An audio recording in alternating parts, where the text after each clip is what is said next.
Fala, Enemzeira, mais uma questão da playlist Língua, 8º episódio vindo direto da prova de 2022, primeira aplicação, item que teve 63,2% de marcação, uma marcação bastante expressiva na verdadeira. No final do episódio eu vou mostrar a marcação letra por letra. É um modelo de questão clássico, né? Texto 1 e texto 2, todo mundo já viu aí várias vezes no Enem esse modelo, e o texto 1 traz aí um fragmento do Fiorin, José Luiz Fiorin, linguista bastante conhecido nas faculdades de letras, Língua, Modernidade e Tradição, um texto que parece ter saído numa revista, Adversitas, número 2, março-setembro de 2014. Então deve ser um texto acadêmico, fragmento número 1. E o texto número 2 disponível em É o País, então um texto com cara aí de informativo, acesso 22 de maio de 2018. Então a questão levou aí 4 anos mais ou menos para ser aplicada. Então vamos ver o que é que fala o comando da questão. O texto 2 exemplifica o que se afirma no texto 1. Então o texto 2 é um exemplo do texto 1, na medida em que defende a ideia de que as escolhas vocabulares são resultantes de quê? Então a gente tem que ler para entender. Veja só, texto número 1. A língua não é uma nomenclatura que se opõe a uma realidade pré-categorizada, ela é que classifica a realidade. Como assim? A língua não é uma nomenclatura autônoma que se opõe à realidade, ou seja, a língua tem a ver com aquela realidade, com aquela cultura em que ela está inserida. No vocabulário, percebe-se de maneira mais imediata o fato de que a língua condensa as experiências de um dado povo. Tá bom, né? A língua é um objeto como consequência cultural, né? Tem a ver com essa ideia que o povo traz acerca de alguns fenômenos. Já o texto 2 diz o seguinte: as expressões coloquiais ainda estão impregnadas de discriminação contra os negros. Basta recordar algumas delas, como passar um dia negro, ou ter um lado negro, ou ser a ovelha negra da família, ou praticar magia negra. Então a gente vê aí o texto 2 exemplificando o que contemporaneamente se chama de racismo linguístico. Não confunda com preconceito linguístico, que é o preconceito em relação a alguma variante da língua. O racismo linguístico é o uso de expressões que fazem uma conotação racial como algo negativo. Então, por exemplo, quem disse que a ovelha negra tem que ser a ruim, né? Quem disse que passar, por exemplo, um dia negro como está aí, necessariamente é um dia ruim, tá? A gente pode ter uma conotação de outro valor, mas na cultura esse valor está associado a uma negatividade. Por isso que o texto 2 exemplifica o texto 1, porque o texto 2 traz ideias que estão imersas em uma cultura. Então vamos ver aí o que é que as alternativas dizem, né? Vamos subir aqui um pouquinho. Olha só, o texto 2 exemplifica o que se afirma no texto 1, na medida em que defende a ideia de que as escolhas vocabulares são resultantes de quê? De uma visão cultural. Então, bora ver aqui, letra A.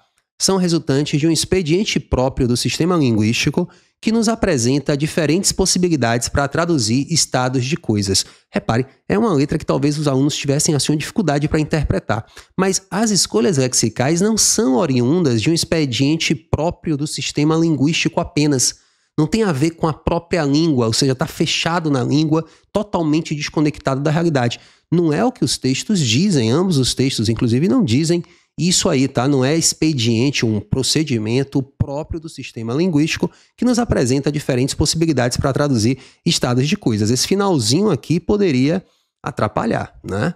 Então, porque de fato a língua apresenta várias modalidades, mas muitas delas estão contaminadas por essa visão social cultural, tá? Então, as escolhas lexicais, diz o comando, decorrem, como diz a letra B, de um ato inventivo, de nomear realidades, nomear novas realidades que surgem diante de uma comunidade de falantes de uma língua. Não é um ato meramente que o texto diz inventivo, não é uma invenção vocabular que foi feita só para nomear uma situação nova. Ah, eu não tenho um vocabulário para dizer aquilo, eu vou inventar uma palavra nova para, digamos assim, dar conta daquele conceito. Não, os textos não dizem que são atos inventivos, mas sim manifestações de visões de mundo presentes naquelas comunidades, tá?